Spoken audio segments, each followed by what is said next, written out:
Olá,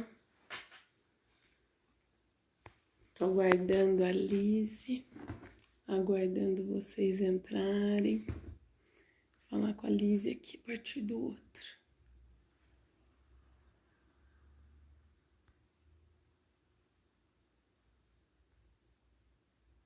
Lise.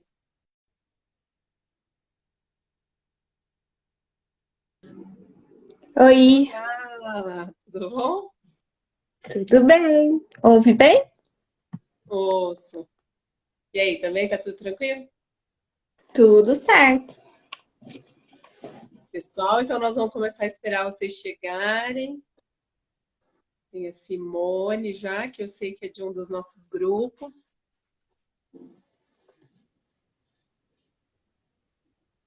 Vamos ver. Como é que tá o dia, Lise? Conseguiu Ah, botar da janta para conseguiu dar janta para Carol? agora o meu marido está finalizando o processo. Temos que delegar um pouco também, dividir as funções, né? É verdade, verdade. Essa questão da Foi-se o alimentação, tempo que era só mulher, né? Agora o homem tem que ajudar também. hein? A questão da alimentação mudou muito na tua casa com a quarentena, Liz? Tá melhor, porque daí a gente fica mais próximo, né? Consegue fazer. O que é ruim é a questão de compras, né? Que para ter as Uhum, coisas fresquinhas é tudo mais limitado. Mas assim, a gente uhum. vai esvaziando coisa que antigamente ficava velha no freezer, a gente acaba usando, faz uma sustentabilidade também, né? Isso é Uhum. importante. Oi, Júlia. Então, algumas pessoas estão entrando. Então, hoje nós vamos bater um papo, eu e a Lisiane, eu psicóloga, metida, né, intrometida nesse assunto da alimentação, Imagina, tem tudo a com a, ver. né? Tudo bom, Júlia? Com o advento da minha maternidade, eu comecei a pensar bastante sobre a construção de hábitos alimentares. Que bom, que bom. E aí eu comecei a pensar muito, e quando a gente começou a construir o Florescer, a gente sempre teve dialogando com nutricionistas que estão nessa área materno-infantil. A Lisiane tem sido uma parceira e tanto, né, para fazer essas atividades, e hoje é nossa convidada para fazer esse diálogo, né, sobre a construção dos hábitos alimentares na infância. Tá? Então, é isso que vocês vão acompanhar com a gente hoje. Lise, se você quiser se apresentar, falar um pouquinho, já começar a tua aula. Joia. Primeiro de tudo, eu queria que quem está acompanhando com a gente, se pudesse colocar em uma palavra, o que significa alimentação saudável para você? Em uma palavra, resume, se você puder interagir com a gente, tá? Então, eu sou a Lisiane, sou mãe da Carolina, de 2 aninhos, vai fazer 2 aninhos sábado, e sou nutricionista, já perdi as contas de quantos anos, passa de 10, a gente já, né, denuncia a nossa idade, então a gente para de contar. Trabalho com educação alimentar, com professores da rede municipal. Então, eu vejo bastante interesse e bastante necessidade de que a gente discuta esse tema para que a gente forme uma geração mais saudável que a nossa. Não sei a idade de vocês, né? Mas a minha faixa etária é de 35 anos, mais ou menos, pessoal lá da geração dos anos 80, dos anos 70, é uma geração que está vivendo menos tempo sem depender de medicação para pressão alta, para colesterol alto. Então, a nossa geração está tendo mais doenças mais cedo, né? Do que a geração E isso anterior tem a muito a nossa? ver, isso tem muito a Uhum. ver com hábitos alimentares, né? Porque as nossas famílias, as nossas mães não têm, nunca fizeram nada por mal, né? Sempre fizeram tudo por muito amor. Mas como muitas vezes eles não tiveram acesso a certos alimentos, é comum a gente ver isso, né? Ai, eu tinha vontade de tomar refrigerante, de comer um iogurte, mas a minha família não tinha acesso a isso. Então, quando eu tive filho, eu quis proporcionar isso para os meus filhos. É comum acontecer isso. Então, é um ato de amor, né? Uhum. Só que depois quando a gente vai ver a composição desses alimentos e o que eles causam no nosso hábito alimentar, a gente, infelizmente, percebe o motivo dessas doenças estarem aparecendo mais cedo, né? E aí, frente a isso, é importante a gente, né, avançar, refletir sobre e tentar, né, proteger um pouco mais as nossas crianças. Pessoal Vocês que está conseguiram entrando, colocar? algumas pessoas teve variedade que está escrito já. Lise, você não tem acesso ao texto ou você tem também? Tenho, mas Tá. como ele vai passando muito Vai rápido, nem passando, tá. sempre eu consigo Pode deixar que acompanhar. eu cuido dessa Então, parte para aqui, quem tá? chegou agora, né, se puder colocar para a gente em uma palavra, qual o significado de alimentação saudável para você? Que daí a Teve gente variedade, vai tá? explorar. Variedade foi uma que já foi falada. Uhum. Ok. Então, Lise, quer falar alguma coisa? enquanto você... eu queria, você foi falando isso, né, como um ato de amor, saúde, tá? A Thaís falou. Uhum. Você fala desse ato de amor que os pais têm, às vezes, quando oferecem industrializados que não tiveram acesso na infância deles, né? E eu acho que isso é interessante de pensar no processo da introdução do aprendizado. Eliette falou, acho que Eliette. Na introdução, na chegada da alimentação industrializada, acho que ela era mais cara, né? E Isso. depois ela começa a ter um apelo, ela começa a ser barateada e ter esse apelo de fisgar isso das mães, né? Eu acho bem importante quando a gente fala desse encontro da industrialização com as famílias, né? No sentido de que as mães começam a entender, inclusive, né, na década de 80, que o aleitamento materno, o leite da mãe era fraco, né? Isso. E começa esse boom da industrialização e do consumo de alimentos industrializados, né? Era uma questão de Falando isso. status. Não sei se você lembra, chegou a ver, questão de status, as mães tirarem foto dos bebês diante de uma pirâmide cheia de latas de leite industrializado e fórmula, né? Porque se vendia mesmo a ideia de que bebê saudável era bebê gordinho, né? Comentaram aqui a Júlia, né? Que a propaganda vende, né? Que um danoninho vale por um bifinho. Como assim, né? Um veio da natureza, outro veio de uma empresa. Um é rico em ferro, outro é rico em cálcio e um com o outro são incompatíveis na mesma refeição. Não tem nada a ver, né? Nescau, energia que dá gosto. Dá gosto do quê? Dá gosto de açúcar, né? E até hoje é muito comum as mães terem essa preocupação. Nossa, o meu bebê precisa de alguma coisa na mamadeira, além do leite. O que eu posso pôr? Uma farinha láctea, um mucilon, não sei o quê. Estamos falando nome comercial aqui também, né? Podia. Mas elas têm essa preocupação, né?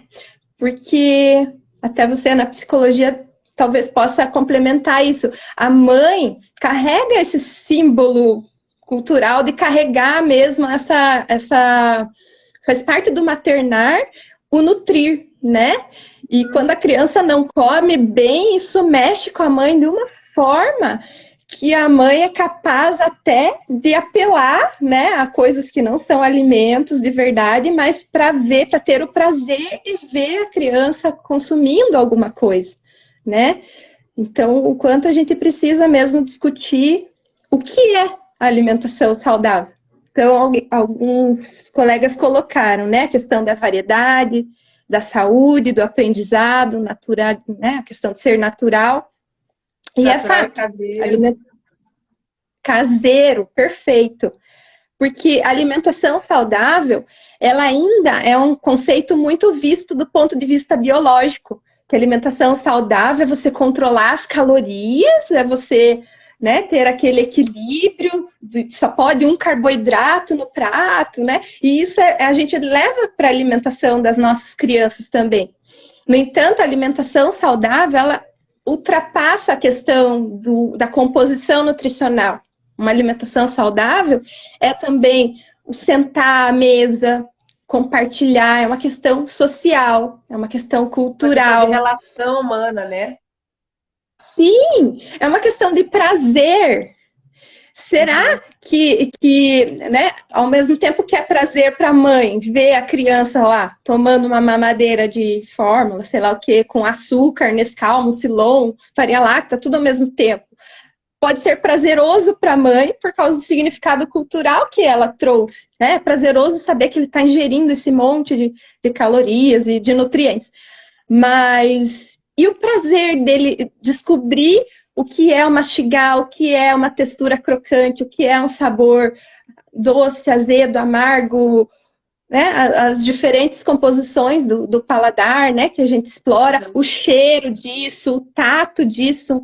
Porque a gente não come só com a boca, né? A gente come também com o olfato, com os olhos, com, né, todas as sensações que o alimento nos transmite. E aí, então, a gente precisa pensar, né? Ampliar esse conceito de alimentação saudável. Tudo isso que vocês falaram é fato. Mas pode ver como a gente vai sempre pro lado da tem que ser variadinho, tem que ser saudável, tem que ser natural. Perfeito. Mas tem muito mais além disso, né? Então, é a gente pensar que para a gente fazer uma educação alimentar, a gente precisa também promover que a criança tenha prazer em comer. E a gente ter prazer em comer também, né? Você viu o que a Júlia escreveu aqui? Eu achei interessante, né? A Júlia falou que ela já viu bastante gente desistir de estabelecer bons hábitos alimentares pela ansiedade diante da recusa da criança. Você veja que isso que você fala, Júlia, eu acho que é exatamente o que a Lise está falando. A dimensão da relação, né? O que uma mãe sente diante da recusa da criança, né? Quando, né, você cita o momento onde tem uma diminuição de apetite, quando a criança está aprendendo a dizer não, quer dizer, esse não pode ser outro não que a criança está querendo dizer. Como que a mãe recebe, e eu acho que muitas vezes toca naquela questão que a Liz estava falando também, né? O desespero de nutrir, não deixar o filho passar fome. Então eu vou dar uma coisa prática que a criança não vai dizer não. E aí a gente oferece esses alimentos industrializados com que não são alimentos, né? São produtos. Os produtos alimentícios, né? A Lise vai me corrigindo nos termos, né? Que é a nutricionista. Não, tranquilo, tranquilo. É só porque as pessoas precisam entender, né? Porque realmente a gente considera alimento. Alimento até é alimento, mas não é nutriente, não é saúde, não é... Enfim, né? Talvez seja é bom chamar de produto alimentício mesmo. Eu acho bem importante dar o nome de produto alimentício para a gente ter a noção. Você sabe que nos Estados Unidos até tem uma legislação, ou tinha, de um livro que eu li, né? Michael Pollan. Ele fala do símbolo de imitação na embalagem. Então, você tem lá margarina. Margarina é imitação de manteiga. E esse símbolo, eu acho que bacana, né? Se a gente tivesse essa cultura de chamar aquilo que não é alimento de imitação de alimento. Sim. Chama-se Em Defesa da Comida, esse livro. Esse autor, ele fala muito que a gente não deve comer aquilo que a nossa avó não comeria. Aí a gente volta àquilo que a gente acabou de falar, né? Talvez a nossa avó, se hoje tivesse acesso aos produtos alimentícios, ela até comeria. Mas ela receberia em troca aquela saúde um pouco defasada que a gente acabou de comentar. Então, como é importante a gente pensar, né? No que é comida de verdade e o que é produto alimentício, né? Realmente... legal que você leu o mesmo livro que eu, Liz. É muito bom. Isso. Eu adoro esse livro. Se quem quiser anotar, chama Em Defesa da Comida, do Michael Pollan. Livro excelente, excelente. Para pensar mesmo. Inclusive, ele tem, esse Em Defesa da Comida é um livro mais teórico, de pesquisa dele. Depois ele faz um resumo, que é Regras da Comida, que vem uma regrinha por página, assim, da gente não comer, se a gente for ler os ingredientes e tiver um monte de coisa que a gente não sabe nem ler, não come. Isso. Né? E isso, o novo guia alimentar para a população brasileira do Ministério da Saúde, ele traz bem, né? Para a gente classificar como se fosse um pódio, assim, dos alimentos, né? Aquilo que a gente sabe que veio da natureza, né? Por exemplo, o milho. uma espiga de milho. Se eu tenho um milharal em casa, colho espiga de milho, eu sei que ele é um produto in natura. Mas nem todo mundo tem um milharal ou um vizinho, enfim, que tenha, né? Então você pega e compra no mercado aquele milho que vem já debulhado ali e vem na... Debulhado não, ali sem a palha, né? Limpinho e numa caixinha de isopor, com plástico. Ok, continua sendo milho in natura, mas veja o impacto para a natureza, né? E para a economia, e para a cultura, um monte de coisa. Então, para a tua saúde, continua sendo milho. Então, aquilo que a gente estava falando, que é alimentação saudável, mas olha o tanto de outras coisas, né? Ok, tudo bem, mas para a saúde continua sendo milho. Mas tem gente que só come milho de latinha, não come o milho da espiga, né? A ponto que tem criança hoje em dia que pensa que o milho veio da latinha do mercado, que nunca teve o prazer de descobrir uma lagartinha numa espiga de milho ao abrir, né? E é prazeroso para qualquer um. A gente vê muito na praia, né? As crianças comendo muito milho na espiga, como é gostoso, né? Eles gostam disso, mas nem sempre a gente proporciona esse momento, né? Agora, tem gente e criança que só conhece o milho ultraprocessado, que é na forma lá dos salgadinhos, chulezitos, né, da vida, que são a base de milho. Adorei o nome.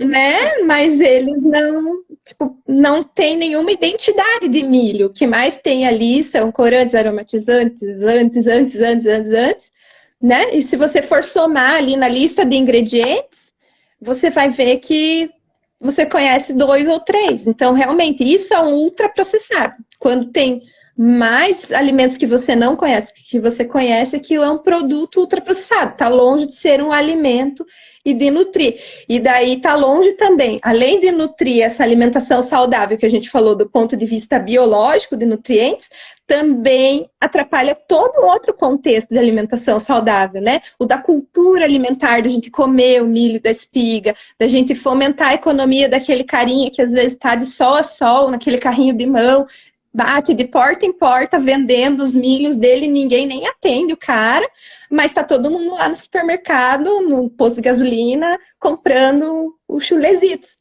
né? Então, a gente analisar o contexto. E quanto que custou, né? A quantidade que vem no pacote, quantos milhos a gente compraria, quantas famílias a gente ajudaria através da agricultura. Então, olha como é amplo, né, esse novo conceito de alimentação saudável. E ele já começa lá no comecinho da vida, né?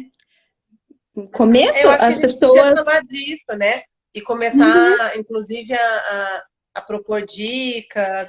Eu não sei se a maioria das pessoas que estão aí são mães, se querem colocar perguntas sobre isso, né? Eu acho que eu e a Liz, a gente está na ideia da gente compartilhar um pouco este percurso, né? Como que a gente constrói hábitos alimentares mais saudáveis na infância, né? Então, se vocês quiserem colocar perguntas para a gente pode dialogar dicas, dialogar com o que vocês têm pensado. Quanto mais vocês puderem interagir, melhor, fica mais dinâmico. Alguém fez uma pergunta, Esther. Lise, nós podemos congelar e cozinhar sem perder os nutrientes? Sim, tendo a técnica correta. É claro que nutriente, assim, você abriu, você, né, tem uma laranja, você vai cortar a laranja vai entrar em contato com a faca já é um metal, já vai dando uma oxidada, a luz que vem ali já vai dando uma oxidada, então vai perdendo, lógico, um pouquinho. A gente não vai ter um alimento 100%, mas é muito melhor, muito superior à nutrição que você vai obter ali, à nutrição que você vai obter num suco que, por mais que seja natural, está na gôndola do mercado e também exposto à luz, que também passou pela faca, por isso, por aquilo, está lá há 15 dias, sei lá quanto, né? Que agora tem os processos térmicos, de pasteurização e tal, que você consegue obter um produto natural, sem conservantes, né? Mas industrializado é diferente do que você tem em casa. Sempre quanto mais fresquinho, melhor. Mas o congelamento é uma técnica muito aliada nossa, ainda mais nesse período de quarentena, né? Como é que a gente vai conseguir ter comida de verdade sem ter que apelar para um iFood da vida, né? A gente sempre tem que ter cartas na manga mesmo. Congelamento, olha, se você faz a técnica do branqueamento, né? Tem várias técnicas. Você, além de não perder tantos nutrientes, né? Porque é um processo rápido, você ainda deixa a cor mais bonita daquele alimento, você deixa uma textura mais palatável, aquilo fica mais prático para você preparar, mais rápido. Então, né? E você aumenta também o prazo de validade sem ter que agregar nenhum componente químico ali. Então, é fantástico. Uhum. A Esther está perguntando se pode congelar, como que faz. Acho que ela está interessada, deixa eu tentar voltar. Sem perder os nutrientes. Depois ela fala, mas comidinhas, pode congelar também? Está perguntando se pode congelar comidinha, eu acho. A Liz, inclusive, ensina Sim. a congelar a comidinha, né, Liz? Sim, eu tenho um curso bem bom, se alguém tiver interesse. Depois eu posso passar o material, ou vocês podem entrar ali no meu Alimentalize, né? @Alimentalize, e conhecer melhor o projeto. Mas realmente, esse projeto até é focado nas crianças, na introdução alimentar, né? A gente vê muito, o hábito do brasileiro está mudando bastante, que a alimentação cultural do brasileiro é arroz e feijão, sempre com uma carninha e uma salada. Legal, se a gente for ver, nutricionalmente é super equilibrado. Mas a gente vê que as pessoas estão cada vez mais trocando por pão, ou só o arroz com alguma coisinha, né? Deixam de lado o feijão. E a gente consegue, de repente, estar congelando o feijão para que ele esteja presente todos os dias nas refeições, para não perder essa tradição. Os legumes, nem sempre a gente consegue ter fresquinho. Então, o congelamento, ele realmente vem para somar mesmo, para sempre deixar a gente com cartas na manga. E essa questão das crianças, a gente deveria, na verdade, desde as primeiras refeições deles, fazer aquele pratinho mesmo padrão, né, com todos os grupos alimentares. Então, sempre um elemento ali, se você não é vegetariano, alguma carne, né, alguma proteína animal, depois uma proteína vegetal, daí o carboidrato e o legume. Mas o legume, você tem que ter um legume colorido e mais um folhoso, assim, digamos. Aquela história de 5 cores no prato, né? Se a gente, desde as primeiras refeições, criasse esse hábito, as crianças, e a gente conseguiria, né, também ter essa perpetuação desse hábito para sempre, porque muitos de nós, adultos, têm aquele hábito de ver um verdinho e já separa, né?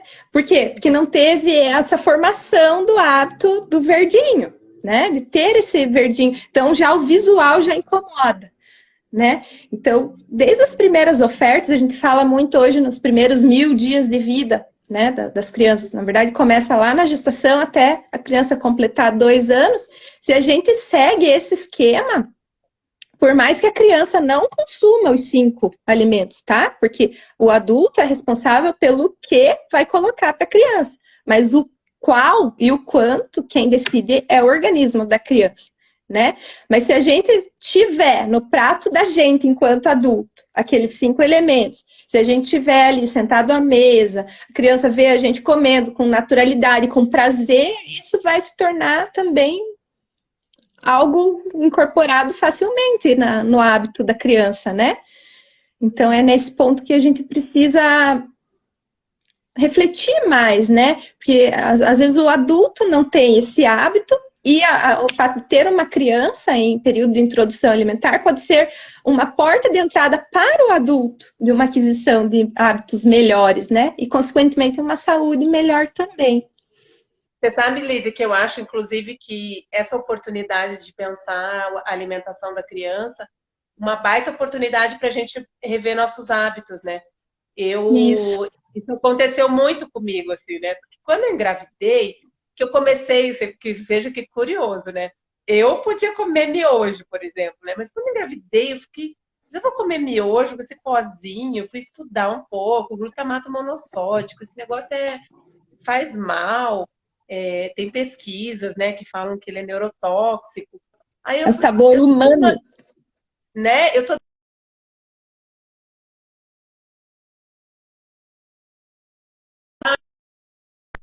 Travou? Vamos ver se volta. Agora A gente tá voltou. te vendo. A gente ficou te vendo o tempo Tá. todo. Uhum. E aí foi muito curioso porque eu não comia algumas coisas, né? Eu não era muito seletiva, não, eu comia a maior parte das coisas, mas tinha algumas coisas que eu não comia, porque eu criei um ranço até da forma que me foi apresentado quando eu era criança, tá? Não gostava de repolho, não gostava de cebola, de tomate. E aí alguém fez pergunta aí desse que quiser ler, depois Uhum. pra gente responder. E aí eu comecei, na hora de oferecer para minha primeira filha, eu fiquei, puxa, deixa eu experimentar esse negócio, né? Aí comecei a criar formas diferentes, que é o que eu sempre sugiro para as mães, falar, meu filho não gosta de não sei o quê. Eu já acho interessante a gente nem falar, eu não gosto, porque a criança ela vai se vinculando a esse discurso, né? Apresentou uma vez, a criança não gosta, 1050 vezes. Ainda sempre tem alguma forma de apresentar. Ah, não gosto Sei. assim, mas gosto empolgadinho, não gosto cru, mas gosto, né? Uhum. E aí eu comecei, e hoje eu como tudo. Coisas que eu não comia a Né? vida inteira, porque eu mudei minha atitude em relação ao Sim. alimento, assim, para comer na frente deles, assim, com prazer, porque eu não queria comer uma coisa sem gostar, forçando, fazendo cara feia, né? Uhum. Então eu comecei a apreciar, estudar formas de comer coisas que eu não comia, né? Ah, né? Não gostava tanto de algumas folhas mais marcantes. Comia o básico do alface. Hoje eu como folha de É, mostarda e eu adoro. Eu comecei a adquirir um prazer do ardidinho, do azedinho. A é, folha que eu mais gosto é a azedinha. Você conhece a azedinha? Eu sei. brinco que a Punk, né? azedinha é uma folha que já vem temperada. E aí, o que, que eu faço? Eu sempre tenho Sim. azedinha na horta, eu chamo as crianças para ver a azedinha, para colher a azedinha da horta. Olha que delícia, né? Já entrando aí É. nas dicas. Se você quiser, tem dois comentários. E Eu vou parar de sem. falar, senão eu desinvesto falar e Tá. não, Só não deixa eu paro puxar mais. o gancho disso que você falou, porque tem uma explicação científica. Porque, Hum, assim, o nosso paladar, ele sempre aprecia mais o adocicado, isso é bem instintivo até, porque realmente, né, a primeira oferta, a primeira alimentação que a gente tem contato é o leite materno, que tem lactose, que é adocicada, e é um alimento que nos proporciona aconchego, segurança, carinho, afeto. Até tem a história, né, do açúcar com afeto. Na psicologia vocês devem trabalhar, né, ter muitos casos, né, de pessoas que vão compensar alguma situação emocional, alguma frustração no açúcar, né, em alimentos adocicados. Mas enfim, os alimentos amargos, nós temos uma defesa instintiva. Até falo que sempre tem também aquelas espécies de passarinho, né, que algumas árvores eles não bicam, porque eles têm a tendência instintiva a achar que aquilo é venenoso. Então, veja, nós também carregamos um pouco disso na nossa questão genética. Então, o que precisa? Vai ser mais desafiador, sim, para a espécie humana, para qualquer mamífero, gostar do que é mais amarguinho.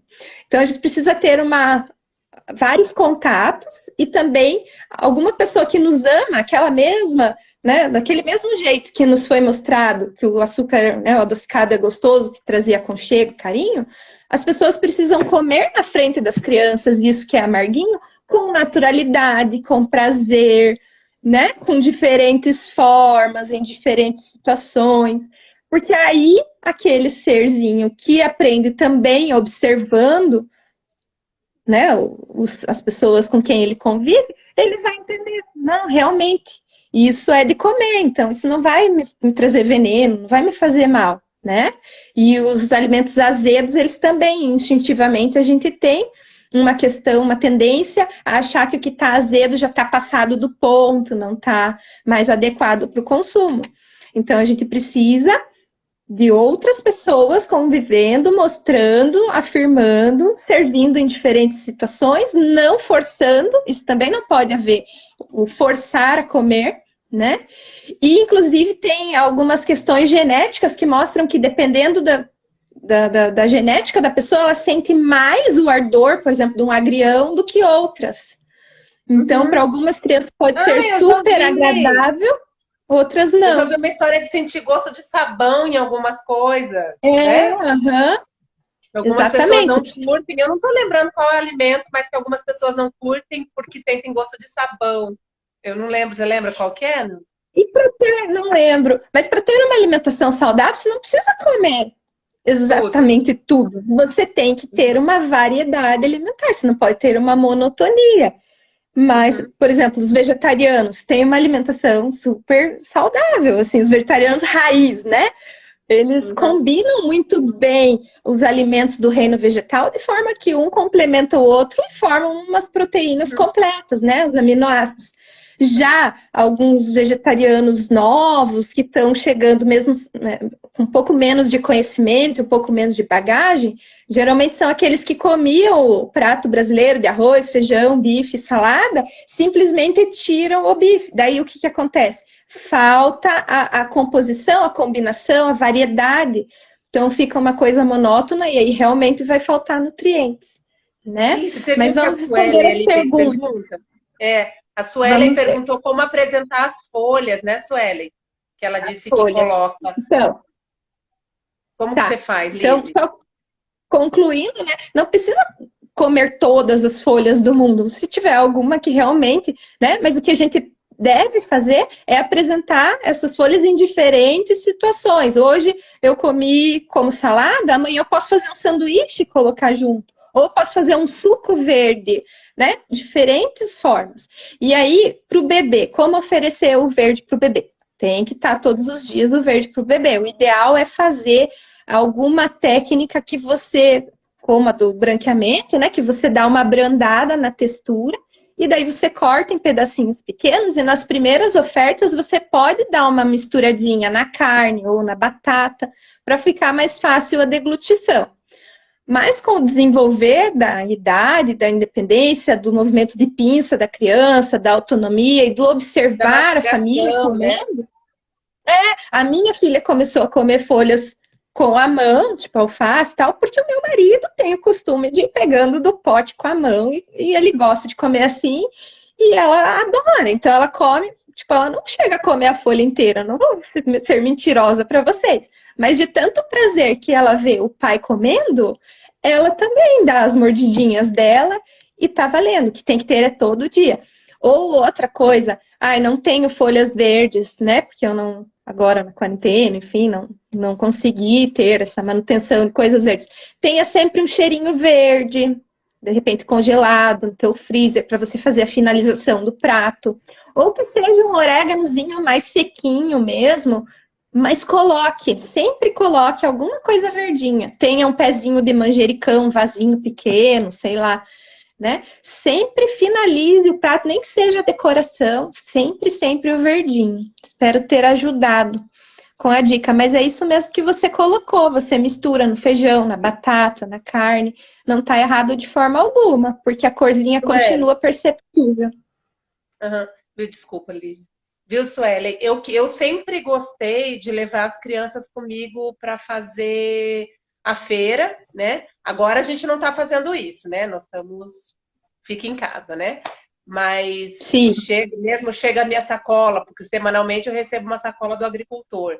Mas quando elas eram pequenininhas, eu ia conheço. para a feira e eu sempre deixei elas pegarem as coisas das bancas, assim, Escolher. Uhum, uhum, pegar, sair comendo, inclusive uhum, até fazia vista grossa. Como eu ia na feira de orgânicos, eu, tipo, essa coisa de não estar lavada, eu até deixava para lá, porque eu achava mais uhum, importante elas terem a experiência de eu vi, eu claro. fiquei com vontade, peguei, e mesmo quem mora em apartamento, eu sugeriria para a gente pensar assim numa pequena hortazinha, nem que seja de uma Claro. Uhum, salsinha ou uma cebolinha que é fácil de cultivar num vasinho pequeno, na janela, porque as uhum. crianças adoram ver crescer, se Adoro. envolver nesse Uhum, processo, colher, botar na comida. Fazer esse processo uhum. todo com a criança, eu acho super produtivo, assim, sabe? A criança, ela se Sim, envolve, né? Plantei, colhi, botei na comida. isso. Eu acho que esse Aham. processo todo ajuda muito, viu? Ai, esqueci o Cheirinho nome. verde. Para as crianças maiores, você ter vasinhos com cheirinho verde na tua mesa mesmo e uma tesourinha sem ponta que você possa sempre estar higienizando, eles podem eles mesmos finalizar o prato cortando o cheirinho verde, ou sei lá, o manjericão. No próprio prato, eles podem estar acrescentando, né? Então, isso se torna bem prazeroso. Isso que a Andrea falou, de envolvê-los nas compras, envolvê-los no preparo, é sempre muito atrativo, porque eles se sentem parte daquele processo e eles daí têm muito interesse em experimentar. Até o nosso hábito, rever o nosso hábito de consumo. Porque, veja, se a gente for num supermercado fazer a compra, a criança vai estar exposta a milhões de outras possibilidades até chegar numa pequena possibilidade lá dos legumes, verduras, enfim, né? Ele passa por um monte de outros corredores e depois no caixa, enfim, tem um monte de atrativos ali que são iscas, na verdade, para fisgar os nossos pequenos ali com aquele paladar inadequado, né? Então, se a gente puder pensar em outras formas de outros locais para comprar, né? Feira, ou ter esses, né, agricultores que estão vendendo direto para a gente em casa, entregando em casa, a gente consegue ter uma proteção maior de que esses estímulos aí tão do mal, né? Possam estar vindo aí conversar com as nossas crianças. Uhum. Quem mais? A Andresa falou que foi desse jeito que ela deixou de ser vegetariana, desse jeito que você falou. E agradeceu alguma das dicas que a gente deu. Meninas, vocês então, têm mais perguntas pensar na variedade para fazer para a gente? Que eu acho legal a gente ir dialogando mesmo, né, sobre essa dica. Eu acho que a Lise traz essa informação muito importante da construção, né, dessa janela de prontidão, né, Lise, que a gente tem na infância. Sim. Claro que eu acho que o resto da vida a gente pode se adaptar, mas criar novos hábitos quando a gente é mais novo é mais fácil do que quando a gente é mais velho, né? E com certeza. Tem momentos na vida que faz, né? Eu acho que eu mudei muito os meus hábitos no advento da maternidade. Sei lá, às vezes a gente dá algumas guinadas na vida que nos permitem criar novos hábitos. Tem uma coisa que eu gosto muito de falar na hora de pensar em criar novos hábitos para adultos, tá? De crianças, e para crianças que já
Oi, Elise, voltou? Agora Então, as normalizou. pessoas. Eu fiquei falando sozinha aqui, sentindo sua falta. Ah, que pena! Mas tudo bem. Eu estava contando da minha sugestão de incluir novos hábitos em vez de só atacar e tirar, né? A Ixi, travou de novo. A nova Esse horário é um horário nutrição, muito cheio.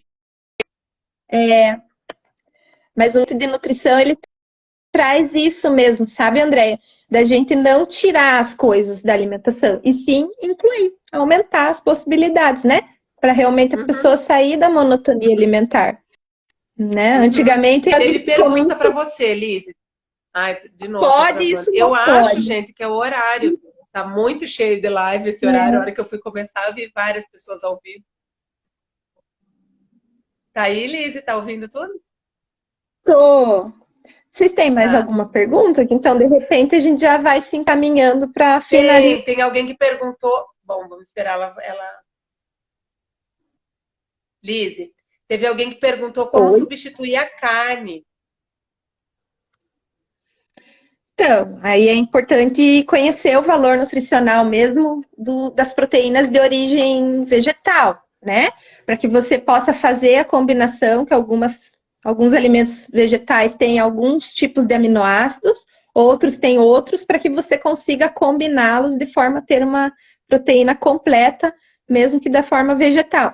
Mas assim, o que a gente tem que pensar é muitas sementes, né? A semente é capaz de gerar vida, né? E é muito rápido que ela gera essa vida. Então, pensar em tudo que é semente. Feijão é semente, amendoim é semente, castanhas, nozes. Vixe, tem um monte de semente. Gergelim, linhaça, chia. Então, sempre tem que ter muitas sementes na alimentação. E mesmo quem não é vegetariano, né? Pode se aproveitar dessa nutrição bem rica que as sementes nos trazem. Conseguiram pegar, pessoal? Agora acho que melhorou a qualidade da. A gente tem alguns minutinhos. Acho que a gente consegue. Então, eu queria falar que tem uns estudos que mostram que, até do IBGE, que tem criança com menos de 2 anos que já consome refrigerante, bolacha recheada, né? E aí a gente fala tanto hoje em dia, né, da questão dos 1000 primeiros dias. Então, o quanto é realmente importante, mesmo que tem muita mãe que fala, ah, mas é a avó, é o pai que quer dar. Eu vivi isso com a minha filha também. Não vou dizer que eu consegui criá-la numa redoma, que não consegui, que ela não fosse exposta. Tá travando de novo. Alguma coisinha ou outra Laís, industrializada.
Oi.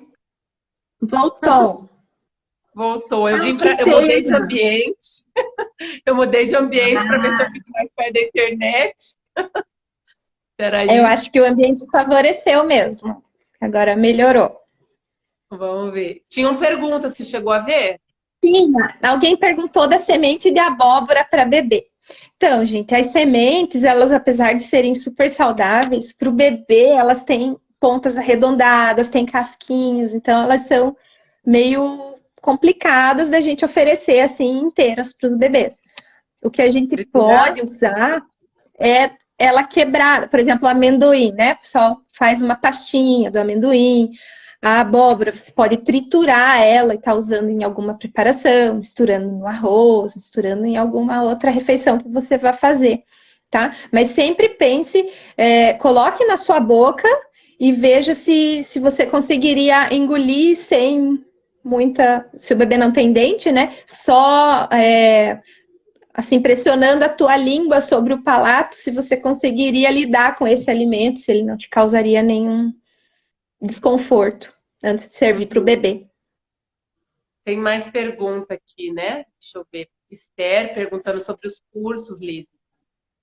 Quer contar do Então, daí eu até coloquei ali.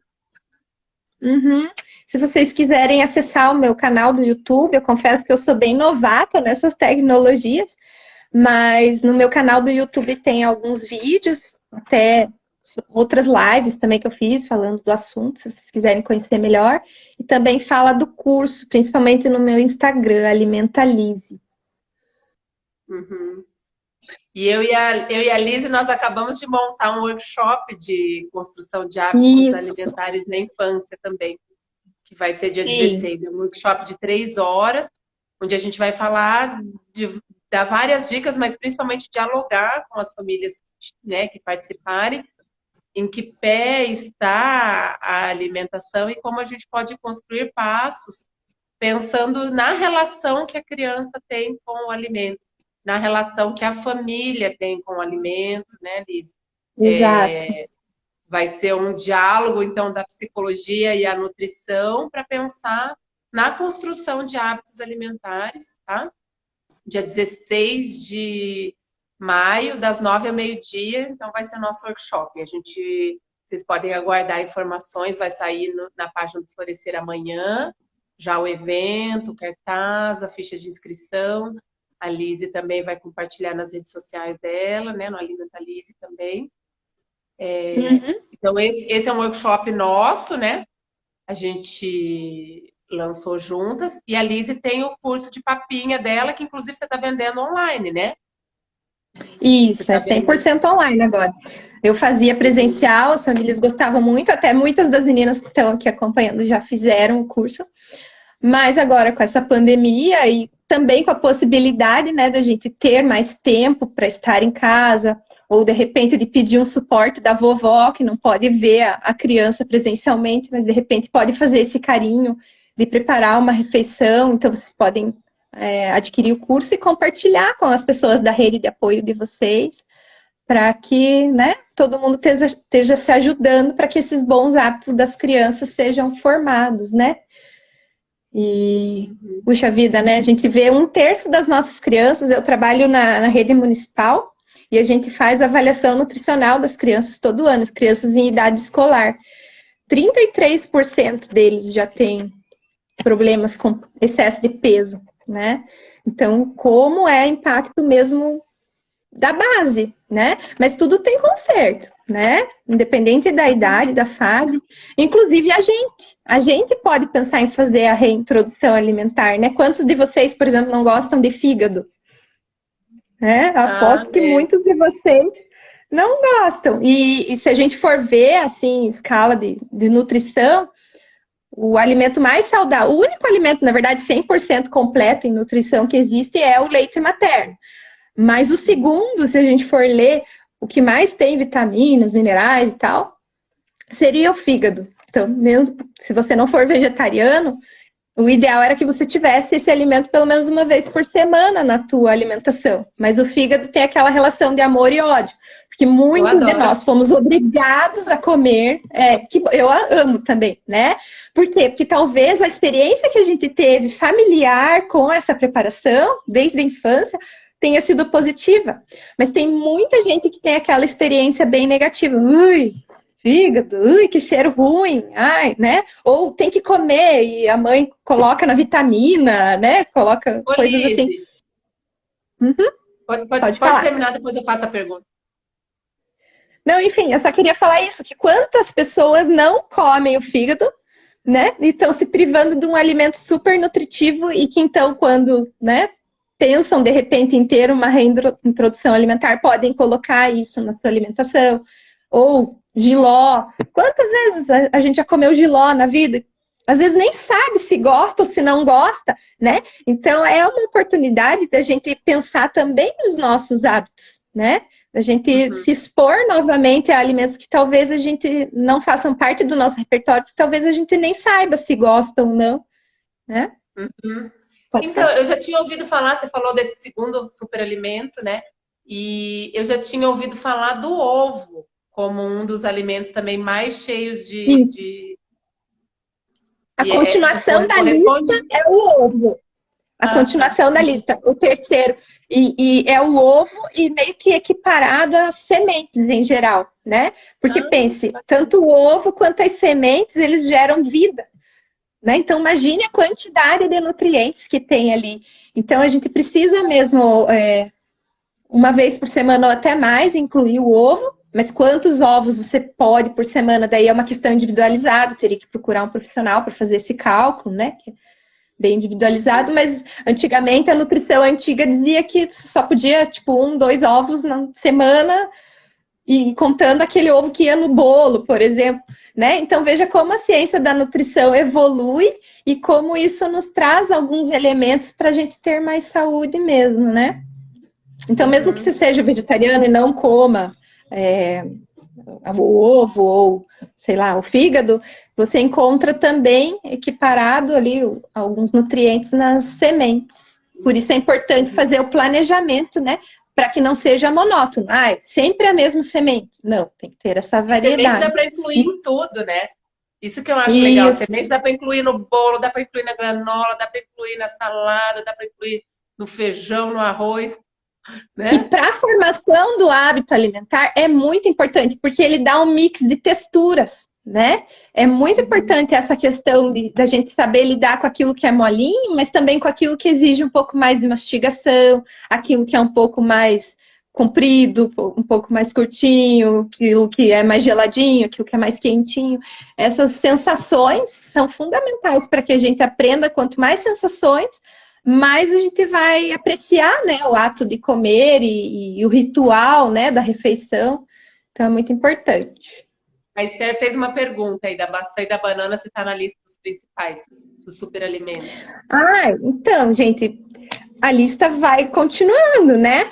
E tudo que é natural, tudo que vem da natureza tem inúmeros nutrientes. Então, com certeza, tá na lista.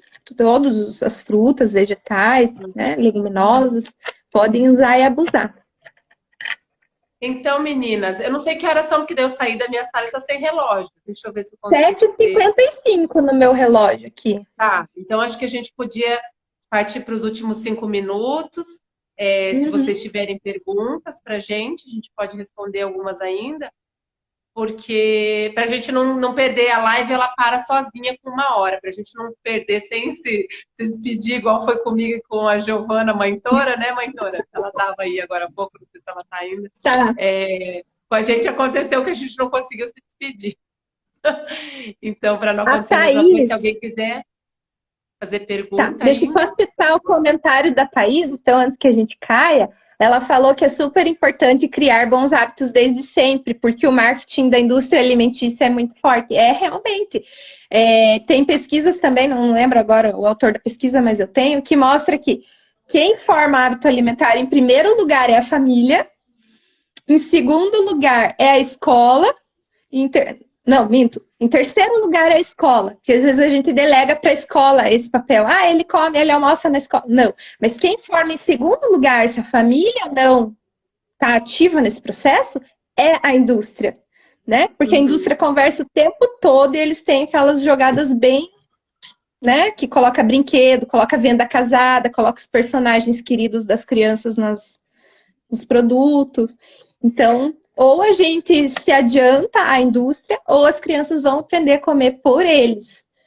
E as indústrias alimentícias, não sei se vocês sabem, mas elas se ramificam em subgrupos que depois também são indústria farmacêutica. Então, além deles terem interesse capitalista em vender os produtos deles, em estragar o nosso paladar, né? Porque é altamente adocicado, altamente palatável, né? Eles também têm o interesse que a gente realmente fique doente para depois continuar cliente deles através dos medicamentos. É sujo. E a indústria alimentícia, ela não joga nada fora. Eles também se ramificam em empresa que faz ração, em empresa que faz produto de limpeza. Então, aquele insumo lá, tipo, que sobrou, o refúgio da soja que fez o óleo, que fez a margarina, que fez não sei o quê, eles transformam numa ração, eles transformam num amaciante, sei lá. Mas então a gente tem que ter olho muito aberto. A gente joga muita coisa fora, sabe? Os talos, as cascas que a gente podia estar reaproveitando várias vezes, transformando coisas que não são tão, tipo o arroz, né? A gente pode estar cozinhando arroz num caldo altamente nutritivo, feito com essas cascas, com esses talos, que depois pode virar uma torta, né? E a gente joga quanta coisa fora, e a indústria, olha aí, ó, tá o tempo todo reaproveitando o que eles iam jogar fora. Então é muito triste isso, e a gente tem que pensar nisso, né? Bom, meninas, que bom que a Laís estava dizendo que concorda ali, né? Até alguns pediatras induzem ao erro, na minha opinião, quem cuida da alimentação é nutricionista, cada um no seu quadrado. Você tem toda a razão. Eu fico bem feliz quando um pediatra fala com sinceridade para mim que pediatra não sabe de alimentação infantil. Quem sabe de E a alimentação é indústria nutricionista. alimentícia, né? Porque, veja, a indústria que produz as fórmulas infantis são os mesmos que vendem depois os biscoitos, os danoninhos, não sei o quê. E eles batem muito forte nos eventos de pediatria. Eles financiam congressos, materiais. Eu Vou sempre mostrar para gosto de você. falar que a Sociedade Então, né? Brasileira de Pediatria é financiada pela Nestlé, né? Tá no site, não Então, acreditem em mim. Entrem lá no site da SBP que vocês vão ver que a Nestlé financia a Sociedade Brasileira de Pediatria e os congressos da sociedade. Então, isso é então, bem, não que bem todo importante. médico seja desinformado, enfim. Não, os médicos estão super atualizados, mas às vezes eles se deixam levar, né, por esses eventos que eles participam, ouvem falar e acabam indicando, né, de tanto maçante que as empresas são. Então, realmente, se vocês puderem, né, dar o crédito aí para as nutricionistas, a gente está super antenada aí, principalmente se for do ramo materno e infantil, né? Uhum. Então é isso, meninas. A gente tinha falado obrigada, gostei muito, a Esther. Que Obrigada a bom! vocês que participaram. Teve algumas de vocês que Super! participaram do começo ao fim. Ficamos bem felizes, É, tá? Esperamos vocês em outros momentos. A gente está com uma agenda de lives, tá? Essa semana, quarta-feira, vai ter um bate-papo com uma médica de São Paulo, que é médica psicanalista, e ela vai falar sobre a quarentena junto com a Vanessa, tá? Que a Vanessa é terapeuta ocupacional e cuida de primeiríssima infância.